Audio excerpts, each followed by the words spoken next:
Anteriormente eu falei que voltaria a esse assunto de vinculação das bordas das lajes, para explorar um pouco mais.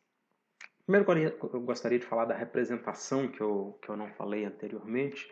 A gente representa da seguinte forma: apoio com uma linha contínua, engaste com uma linha com uma rachura e borda livre com uma linha tracejada, como visto aqui no set para frente.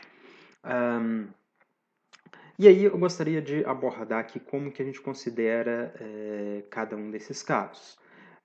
De forma mais geral, se eu tenho continuidade, ou seja, se eu tenho em planta uma viga e tenho uma laje aqui e continuidade, onde eu tenho continuidade, a rigor eu considero que tenho um engaste. Então, se eu tenho duas lajes aqui rodeadas por vigas, então eu teria uma situação assim.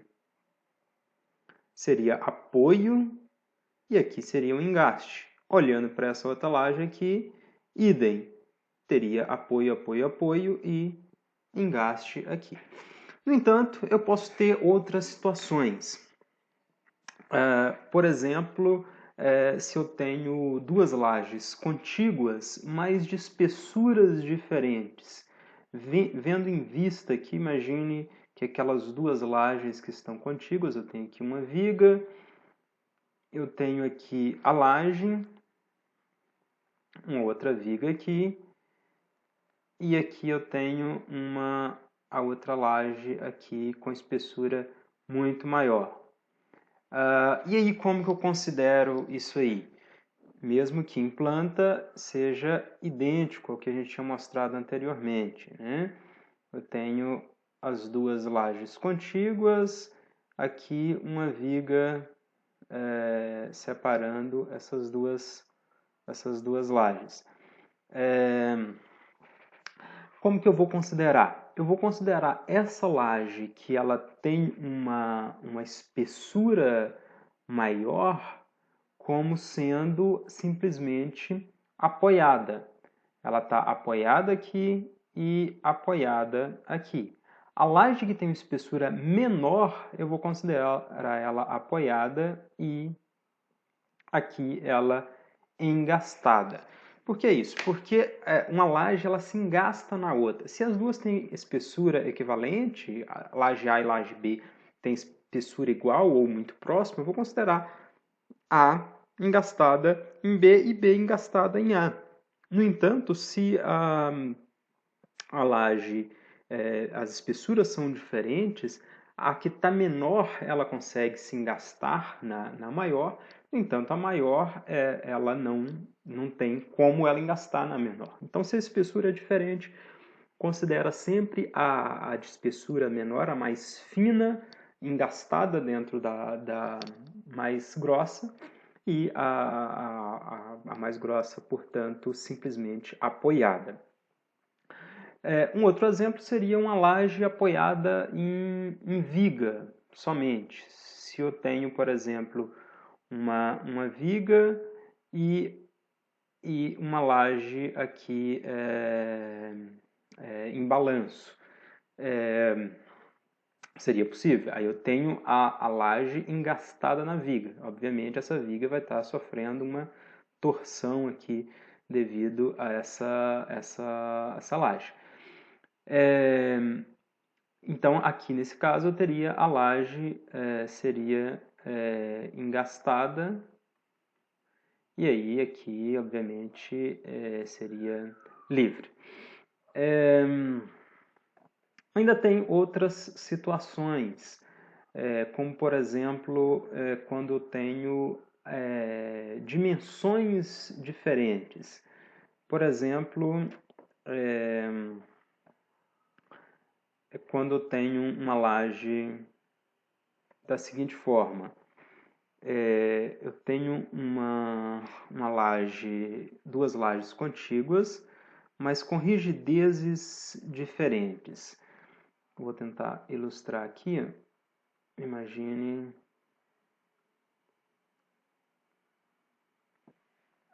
isso aqui. Uma laje aqui.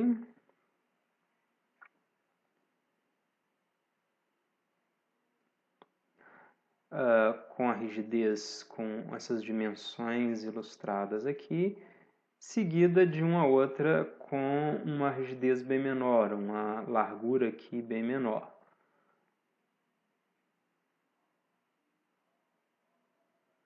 E aí fica similar àquele caso das espessuras, se essa largura é muito menor, né?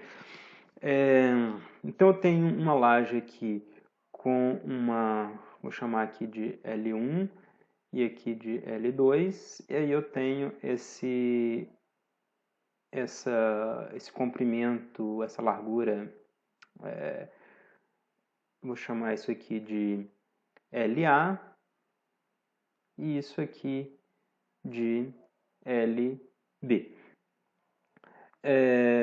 Se eu tenho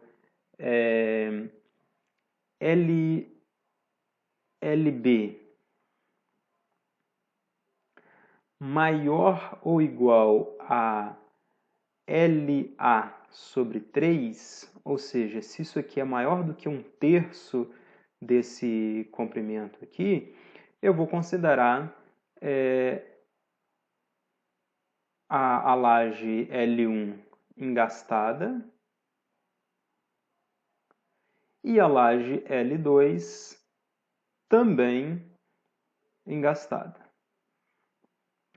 Se o LB for menor do que LA sobre 3, ou seja, se isso aqui for menos do que 1/3 desse comprimento, eu vou considerar a L1 como sendo apoiada aqui nessa viga que separa as duas e a L2 como sendo engastada. Então, isso aqui é L1, isso aqui a L2, ok? Outro caso é quando eu tenho lajes em desnível. Se eu tenho lajes contíguas, mas em níveis diferentes, elas não têm continuidade real. Então, nesses casos, eu considero ambas as lajes simplesmente apoiadas. Fazendo uma pequena representação aqui, se eu tenho uma laje e aqui eu tenho uma viga e a outra laje está num nível diferente, eu não considero isso como sendo um engaste. Mas aqui, tanto para essa laje quanto para a outra, eu vou considerar como sendo um apoio. E por fim, um outro caso particular é quando eu tenho uma laje que ela é parcialmente, uma borda parcialmente engastada.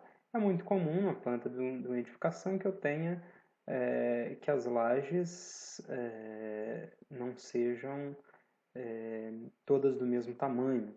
Então é possível que eu tenha uma configuração em parte da edificação que seja mais ou menos assim.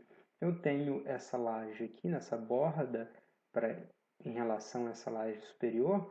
Nessa borda eu tenho esse trecho aqui que representa o engaste e nesse trecho que representa um apoio. Nesses casos, como que eu trabalho? Eu trabalho da seguinte forma. Eu vou considerar essa laje, vou representar essa laje dessa forma. Eu tenho aqui esse comprimento aqui que eu vou chamar de LX, isso aqui LY, e aí vou chamar isso aqui de LY1 e LY2. E como que eu vou, para efeito de cálculo, como que eu vou trabalhar com essa laje? Se o meu LY1 for menor do que 1/3 de LY, eu vou trabalhar, vou considerar essa laje como sendo uma laje apoiada. Ou seja, eu vou considerar essa borda aqui como toda apoiada. Se o LY1 for maior do que 2/3 de LY, ou em outras palavras, o LY2 for menor do que 1/3 de LY, eu vou considerar a borda aqui como toda engastada. Se for intermediário, se o LY1 estiver entre 1/3 de LY e 2/3 de LY, eu vou calcular ela duas vezes. Eu calculo ela como a borda toda engastada, calculo ela como a borda toda apoiada. E aí vou aplicar os piores resultados. Vou colocar aqui o pior dos dois resultados, aqui o pior dos dois resultados, aqui e aqui. Ok? Bem, esses são os casos particulares, e aí a gente consegue finalizar aí todos os tipos de vinculação.